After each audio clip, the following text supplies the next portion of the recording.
اللهم صل على سيدنا محمد وعلى آل سيدنا محمد وبارك وسلم. تو میں یہ عرض کر رہا تھا میرے ماں بہنوں کہ اللہ کے نبی صلی اللہ علیہ وسلم نے اللہ کے حکم کے مطابق ہمیں تمام سوالوں کا جواب 1400 سال پہلے ہی دے چکا ہے، بتا چکے ہیں، لیکن آج ان سوالوں کو جواب ہم حل نہیں کرتے. آج ہم نماز کی پابندی نہیں، روزے کی پابندی نہیں، قرآن مجید کی تلاوتی نہیں ہے. ہم اپنے گھر کے معصوم چھوٹے چھوٹے بچوں کو اللہ کے نبی کے تمام احکامات، تمام سنتیں نہیں بتاتے تو ہم موت کی کہاں بتائیں گے؟ تو اللہ کے نبی صلی اللہ علیہ وسلم نے کہا کہ عقل مند شخص وہ ہے جو موت سے پہلے موت کی تیاریاں کر لے اور موت کو یاد، ہر وقت موت کو یاد کر لیا کرے. کیونکہ اللہ کے نبی صلی اللہ علیہ وسلم کی حدیث ہے کہ جب انسان کا موت کا آنے کا وقت آ جاتا ہے، چاہے وہ انسان کہیں بھی ہو، چاہے وہ آسمان کے اوپر میں ہو یا زمین کے نیچے ہو یا شیشے کے اندر ہو، چاہے وہ صحت مند ہو یا بیمار ہو، آج ہم سمجھتے ہیں کہ جب ایک انسان بڑھاپا کی عمر میں پہنچ جاتا ہے، جب وہ بیمار میں ایک دم چارپائی میں لیٹا ہوا رہتا ہے، ڈاکٹر بھی جواب دے دیتا ہے، تو ہم سمجھتے ہیں کہ یہ اصل وقت ہے موت کا آنا.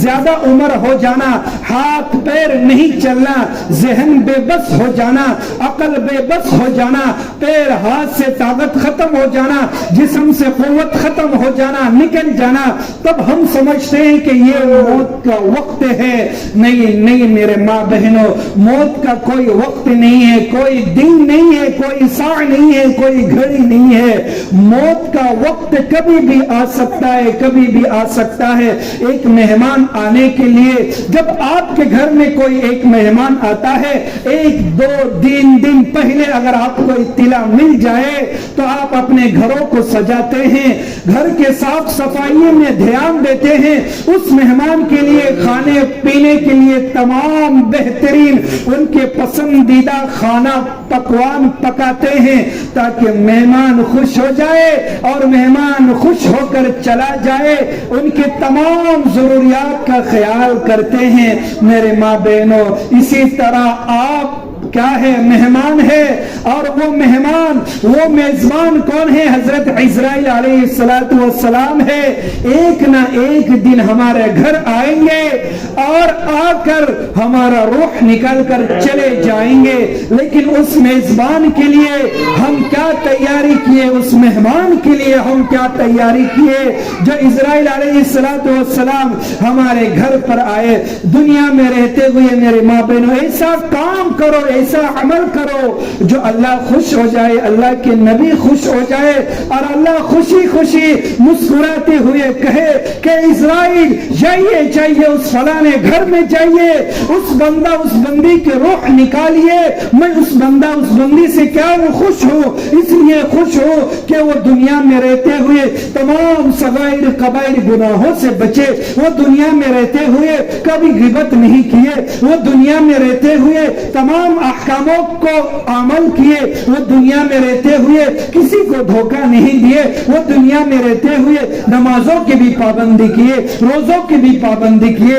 شریعت پر چلے، قرآن مجید کی بھی تلاوت کیے، اللہ کے تمام احکاموں کو مانے، اللہ کے رسول کی تمام سنتوں پر چلے. جائیے اس بندہ اس بندی کے روح کو لے کر آئیے. خدا کی قسم اس وقت حضرت عزرائیل علیہ السلام بڑے ہی خوش ہو کر اپنے بندہ اور بندی کے روح کو لے کر جاتے ہیں. تو دنیا میں رہتے ہوئے ایسا کوئی عمل کیجئے، ایسا کوئی کام کیجئے تاکہ اللہ کے نبی اللہ کے حکم کے مطابق جب عزرائیل علیہ السلام آئے ان کو آنے میں بھی مزہ آ جائے اور ہمیں جانے میں بھی مزہ آ جائے. آج ہمارا ذہنوں میں، آج ہمارے دل و دماغ میں یہ خیال ہے میرے ماں بہنوں کہ موت کا وقت جو ہے نا آخری وقت ہے، وہ جو ہے نا 80 سال 90 سال یا 70 سال کے بعد ہی ہوتا ہے، بعد ہی ہوتا ہے۔ اللہ کے نبی صلی اللہ علیہ وسلم کا صاف حدیث ہے کہ بدن کا یا سر کا یا داڑھی کا ایک بال بھی اگر سفید ہو جائے سمجھ لو کہ موت کبھی بھی آ کر آپ کو پکڑ سکتا ہے، موت کبھی بھی آ کر آپ کو پکڑ سکتا ہے۔ ایک واقعہ یاد آیا، میں سنانا چاہتا ہوں میرے ماں بہنوں، بڑے ہی دھیان سے اس واقعہ کو سنیے، بڑے ہی دھیان سے اس واقعہ کو سنیے۔ بہت سارے لوگ پہلے زمانے میں کشتی ہوا کرتا تھا، بہت سارے لوگ کشتی میں سفر کر رہے تھے، کشتی میں سفر کر رہے تھے۔ اتنے میں کشتی بیچوں بیچ سمندر کے بیچوں بیچ پہنچ چکا تھا، اور اتنے میں اللہ کے حکموں کے مطابق طوفان آنا شروع ہو گیا، طوفان آنا شروع ہو گیا، اور کشتی ادھر سے ادھر ہونے لگا، یہاں تک کہ کشتی کے اوپر بھی پانی آنا شروع ہو گیا۔ طوفان اتنا تیز دار ہوا، اتنا تیز دار ہوا، طوفان کے ساتھ ساتھ زوردار بارش بھی ہونے لگی، اور طوفان بہت زوردار ہوا چلنے لگی تو کشتی الٹ پلٹنے لگی۔ کشتی جب الٹ پلٹنے لگی تو لوگوں کے ہجوم کا چیخ آنے لگا، اور لوگ سمندر میں گرتا چلا گیا، اور لوگ مرتا چلا گیا، اور یہاں تک کہ کشتی کا جو ایک پہیا تھا، کشتی کا جو ایک تخت تھا، اس میں ایک تخت میں ایک عورت پکڑ لی اور کشتی کے اوپر بیٹھ گئی، اور کشتی میں جتنے بھی لوگ تھے، جتنے بھی مرد، جتنے بھی عورتیں تھے، سب مر گئے کشتی میں، دریا میں بہہ کر سب ادھر چلے گئے، سب کا انتقال ہو گیا۔ لیکن ایک عورت اپنی کشتی کے اس تختی کو پکڑ لی، اس کاٹ کو پکڑ لی، اس لکڑی کو پکڑ لی، اور پکڑ کر اس میں سہارا لگنے لگا، اور اس کشتی کے اوپر جو تختہ تھا اس عورت میں بیٹھ گئی۔ اتنے ہی میں اللہ تعالیٰ نے حضرت اسرائیل علیہ السلام کو حکم دیا کہ اسرائیل جائیے فلانا شہر میں جائیے، اس کشتی میں ایک عورت بیٹھی ہوئی ہے، اس کا روح قبض کر لیجئے۔ حضرت اسرائیل علیہ السلام پھر سے تشریف لائے، جیسا ہی اس عورت کو دیکھا اور اسرائیل علیہ السلام پریشان ہو گئے، اور اسرائیل علیہ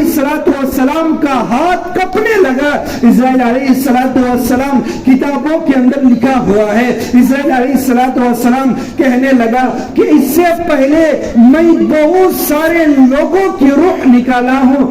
لیکن میرا ہاتھ کبھی کانپا نہیں، لیکن آج میرا ہاتھ کپنے لگا۔ پوچھنے والوں نے سے پوچھا کہ اسرائیل آپ کا ہاتھ کیوں کانپ رہا ہے؟ تو اسرائیل علیہ السلام نے کہنے لگا کہ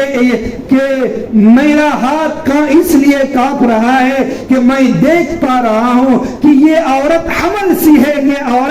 سی ہے، اور یہ عورت چیخ رہی ہے، چلا رہی ہے، ایک دم سمندر کے بیچوں بیچ چلا رہی ہے، چیخ رہی ہے، ایک تختے کے سہارے پر وہ عورت لیٹی ہوئی ہے، لیکن اللہ کا حکم ہے میں کیا کروں؟ اتنا ہی میں اللہ کا اور ایک حکم آیا اور کہا کہ اسرائیل تھوڑی دیر رک جائیے، ابھی اس عورت کی روح قبض مت کیجیے۔ اتنا میں وہ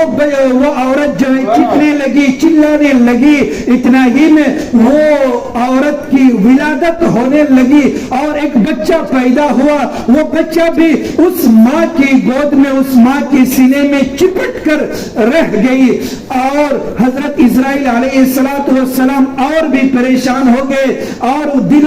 میں خوش ہونے لگے، اور اسرائیل علیہ السلام کا دلوں میں یہ خیال آنے لگا اب اللہ تبارک و تعالیٰ کا فیصلہ بدل چکا ہے، اور اللہ تبارک و تعالیٰ کہیں گے کہ اس عورت کا روح قبض مت کیجیے، یہ کہہ رہے تھے حضرت اسرائیل علیہ السلام۔ اتنے میں اللہ تبارک و تعالیٰ کو حکم آ گیا کہ اسرائیل اس عورت کی آپ روح قبض کر لیجئے۔ حضرت اسرائیل علیہ السلام پریشان ہو گئے کہ اللہ میں اس عورت کا روح کیسے قبض کر لوں؟ یہ سمندر کے بیچوں بیچ یہ عورت ہے اور اس کا چھوٹا سا معصوم سا پیارا سا بچہ بس یہ چند منٹ ہی ہوا ہے جو یہ دنیا میں آیا، میں اگر اس کا روح قبض کر لوں تو اس بچے کا دیکھ بھال کون کرے گا؟ اللہ تبارک و تعالیٰ نے حکم دیا کہ اسرائیل علیہ السلام آپ کو پتا ہے کہ آپ کن سے بات کر رہے ہیں، میں عالم الغیب ہوں، میں علیم بذات الصدور ہوں، میں ان اللہ علی کل شیء قدیر ہوں، میں ہر چیز پر قدرت رکھنے والا ہوں، میں آپ کو جو حکم دیا اس حکم پر قد گزاریے، اس حکم کو تکمیل پر لائیے۔ حضرت اسرائیل علیہ السلام کا ہاتھ رکھتے ہوئے اس عورت کا روح قبض کر لیا، وہ عورت انتقال فرما گئی، اللہ کے پیاری بن گئی۔ تو میرے ماں بہنوں، اس واقعے سے ہمیں یہ سبق ملتا ہے کہ ہم یہ مت سوچئے کہ اللہ تبارک و تعالی ہمیں موت نہیں آئیں گے، آج ہم بخار ہے، آج ہم صحت مند ہے، یا آج ہم خوش ہے، یا آج ہم پریشان ہے، تو یہ مت سوچئے کہ ہمیں موت نہیں آئیں گے۔ اللہ تبارک و تعالی ہم پر رحم کریں گے، اللہ تبارک اور اسرائیل علیہ السلام آئیں گے اور ہمارا روح کو لے کر چلے جائیں گے۔ میرے ماں بہنوں، آج میں آپ سے سوال کرنا چاہتا ہوں کہ آج ہم موت کے لیے کیا تیاریاں کیے ہیں؟ آج تو ہم سب کے لیے تیاریاں کرتے ہیں، شادی بیاہ کے لیے 2 مہینے 5 مہینے 6 مہینے کے لیے پہلے تیاریاں کرتے ہیں۔ رات میں ہم کیا بنائیں گے دوپہر ہی میں سوچ لیتے ہیں، ناشتے میں کیا بنائیں گے رات ہی میں سوچ لیتے ہیں، لیکن کبھی یہ نہیں سوچے کہ ہم قبر میں جائیں گے، اس قبر میں اندھیری گھر کے لیے ہم روشنی لے کر جائے تو اس روشنی ہمارے پاس ہے یا نہیں ہے؟ کیا ہمارے نامۂ اعمال میں ثواب ہے یا گناہ ہے؟ کل حشر کے میدان میں جو نفسی نفسی کا عالم ہوگا، ہر طرف لوگ ادھر سے ادھر بھگیں گے، اللہ کے نبی صلی اللہ علیہ وسلم کو ہم کیسے چہرہ دکھائیں گے؟ اللہ کے دیدار ہوں گے تو کیسے ہم دیدار کریں گے اللہ تبارک و تعالیٰ کی؟ جو پل صراط میں ہم گزریں گے تو ہم پل صراط میں کیسے پار ہوں گے؟ میرے ماں بہنوں، آخرت کی فکر کیجئے، آخرت کا فکر اسی وقت ہوگا جب ہم موت کی فکر کریں گے، کیونکہ اللہ کے نبی صلی اللہ علیہ وسلم وہ ہستی ہے جو اللہ تبارک و تعالیٰ نے اللہ کے نبی کے لیے محمد کے لیے یہ دنیا کو بنائے، یہ 7 آسمانوں کو بنائے، یہ زمین کو بنائے، یہ چاند و سورج کو بنائے، یہ جنتوں کو بنائے، جنت العدن کو بنائے، جنت الکشف کو بنائے، جنت المأوا کو بنائے، جنت العدنان کو بنائے، جنت الفردوس کو بنائے، اور تمام اعضاء کو بنائے، اور تمام جنت میں جتنے بھی ہریالے ہیں، جنات تجری من تحتها الانہار، نہریں کو بنائے، شہد کو بنائے، شراب طہور کو بنائے، پاکیزہ شراب کو بنائے۔ یہ کس کے ذریعے بنائے؟ میرے ماں بہنوں، اللہ کے نبی کے واسطے بنائے، لیکن اس نبی کو ہم چہرے کیسے دکھائیں گے؟ اس نبی کے پاس ہم کیسے جائیں گے؟ اس نبی کے احکاموں کو آج ہم مانے نہیں، اس نبی کی سنتوں پر ہم نہ چلے نہیں، اس نبی کے حکموں پر ہم نہ چلے نہیں۔ آج ہمارے اندر موت کی فکر نہیں ہے، موت کو یاد نہیں کرتے، موت کا تذکرہ کرنا آج ہمیں پسند نہیں ہے، تو ہمیں آخرت کا فکر کیسے ہوگا؟ جب ہم آخرت کے فکر کر لیں گے، جب ہم موت کی فکر کریں گے تو ہمیں آخرت کا فکر ہوگی۔ جب ہم آخرت کی فکر ہوں گے تو اللہ سے محبت، اللہ سے رشتہ ہمارا مضبوط ہوگا، اللہ کے نبی سے رشتہ ہمارا مضبوط ہوگا، قرآن سے ہمارا رشتہ مضبوط ہوگا، نمازوں سے ہمارا رشتہ مضبوط ہوگا، تمام احکاموں سے ہمارا رشتہ مضبوط ہوگا۔ اسی لیے میرے ماں بہنوں، میرے عزیزوں، میرے پیارے بچوں، آج ہمارا اخلاق بھی صحیح ہونا چاہیے، ہمارا کردار بھی صحیح ہونا چاہیے، ہمارا زبان بھی صحیح ہونا چاہیے، ہمارا آنکھوں میں جو چیزیں دیکھتے ہیں، غلط چیزیں دیکھتے ہیں، آنکھوں کی حفاظت بھی ہمیں ہونا چاہیے۔ اور موت کا ہر وقت، ہر لمحہ، ہر سیکنڈ، ہر وقت ہمیں فکر کرنا چاہیے۔ جب ہم موت کی فکر کریں گے تو خدا کی قسم دنیا میں ہمارا جو زندگی بسر ہو رہا ہے، تو یہ دنیا میں ہمارا وقت جو گزر رہا ہے یہ صحیح وقت ہم بتائیں گے، اور اللہ کے نبی ہمارے سے خوش ہوں گے، ہمارے سے خوش ہوں گے، کیونکہ یہ تو اٹل ہے، یہ تو اٹل ہے۔ قرآن میں 17 جگہ آیا ہے کل نفس ذائقۃ الموت، کہ موت ایک ایسی چیز ہے جو ہر جاندار کو چکھنا ہے، ہر جاندار کو چکھنا ہے، کوئی اس سے بے تحاشا نہیں ہے، اسے ایک نہ ایک دن آ کر پکڑنا ہی ہے، ایک نہ ایک دن آ کر پکڑنا ہے۔ آج ہمارا گھٹنوں میں درد نہیں ہے، آج ہم صحت مند ہے، آج ہم تندرستی ہے، آج ہم عقل مند ہے، آج ہمارا عقل بھی صحیح ہے، آج ہم جتنی نمازیں پڑھ سکتے ہیں، جتنے ہم اللہ کی عبادتیں کر سکتے ہیں، خدا کی قسم ایسے بہت سارے بوڑھوں کو دیکھے ہیں جو آج وہ سجدے نہیں کر پاتے، وہ آج زیادہ وقت کھڑے نہیں ہو پاتے، اللہ کے تسبیحات میں مشغول نہیں ہو پاتے، کیونکہ اللہ کے نبی صلی اللہ علیہ وسلم نے فرمایا اللہ کو جو عبادتوں میں جو سب سے زیادہ پسند ہے وہ جوانی کا عبادت پسند ہے، اسی لیے جوانی میں عبادت کیجئے، اللہ کو منائیے، اللہ کو منائیے، اور جو ہر وقت ہم اچھے اچھے ڈش بنا کر کھاتے ہیں، اچھے اچھے پکوان بنا کر کھاتے ہیں، تو تینوں وقت موت کا بھی حصہ جوڑ لیجئے کہ آج ہم